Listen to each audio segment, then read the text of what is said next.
What's up, guys? It's your girl Books with Bonnie, and I am back with another effing video. It is finally October, and let's do it. I'm so excited.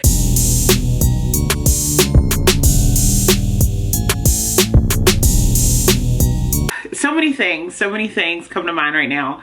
I believe the last time I did a video on this channel was last month, at the beginning of the month, and I kind of spent the weekend with you guys. But since then, a lot has happened, a lot of changes, and just overall, last month was craziness. So I didn't get a chance to sit down and talk about all the goodness that is my books, and now I can. So this video is going to kind of be an update of last month. So let's get into it. So for starters, sis got her library card in the mail, and I was very happy about that.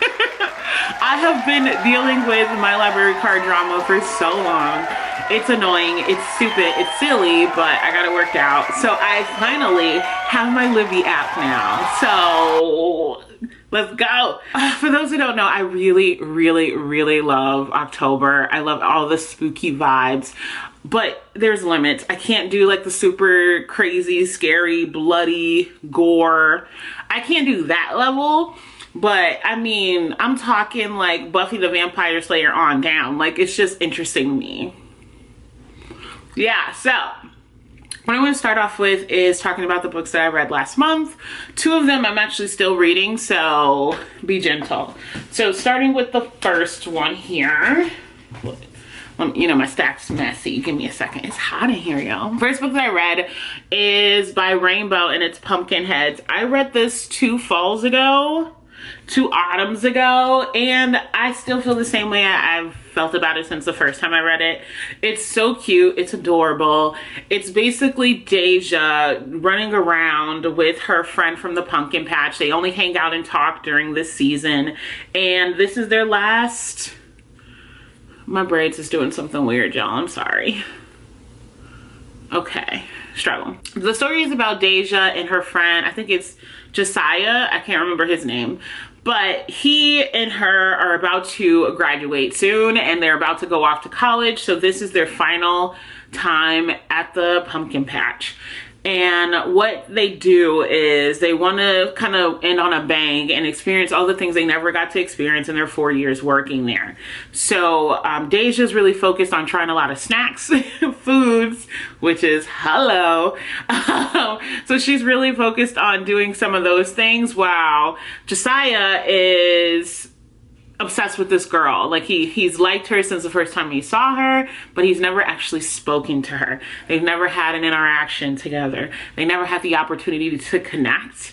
So the story is basically all about Deja helping him finally talk to this girl. I don't want to tell or spill, but it's a really cute story. I immediately got out of my reading slump reading this. So I mean, and then I love Deja's artwork.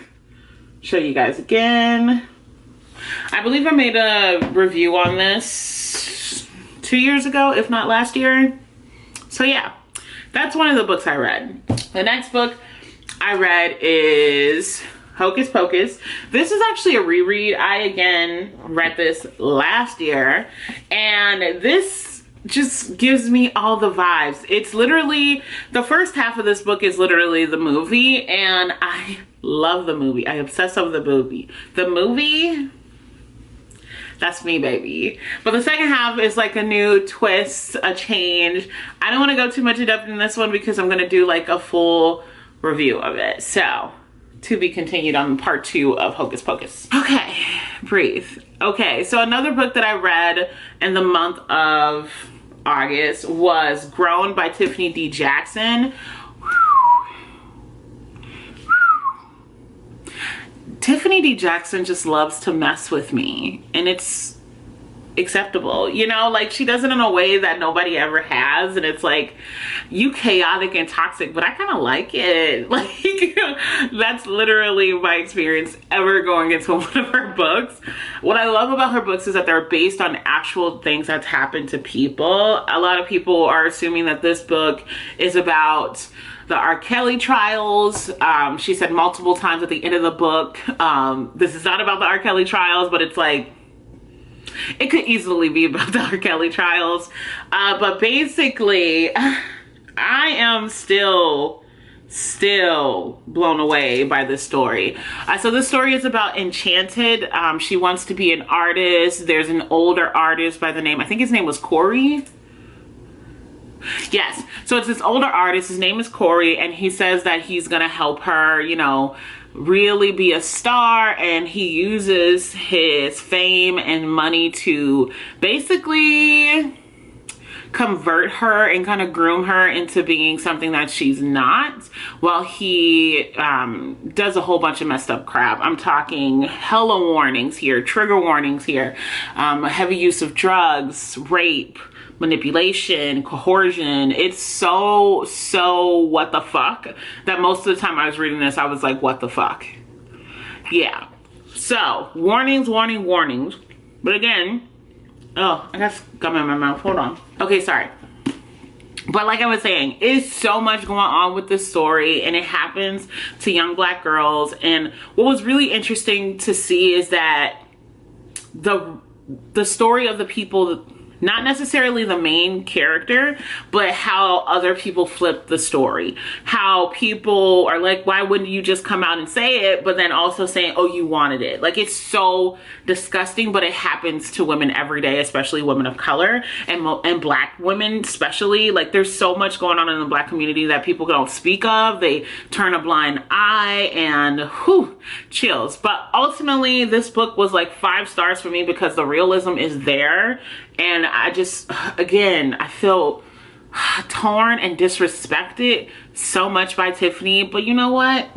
I liked it. I feel like this was worth the read. If you haven't had the opportunity of reading this book and it's been on your shelf like I have, this has been on my shelf since it came out. I have had this book, but it was also right after I read Allegedly, and I was like, Tiffany, I need a break.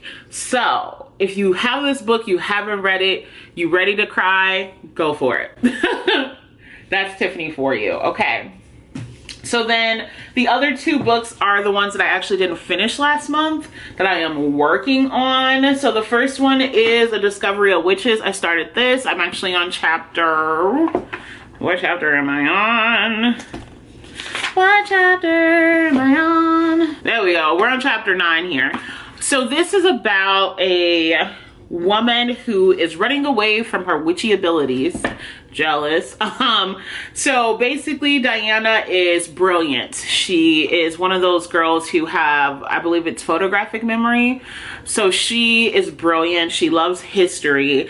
So brilliant to the fact that she has been skipping grades and killing it when it comes to master degrees and etc. So she's just incredible and smart. But she's also running away from her witchy abilities. She doesn't want anything to do with it or association with it. She just really wants to be away from the witchy scene, is how I'll put it. She is basically now in Oxford, if I'm not mistaken. She's currently in Oxford. She is basically just trying to do her research, and she stumbles across a book of magic. Now, this is supposed to tell the story of what a lot of people think is the story of vampires or the stories of demons or witches, warlock. Like, they really don't know, but everybody wants to get their hands on it in the magical world. She, on the other hand, don't give a damn about it, don't even care about it, until this guy Matthew pops up, who we find out is actually a vampire. Don't worry, I'm not giving any spills. You find out he's a vampire right away.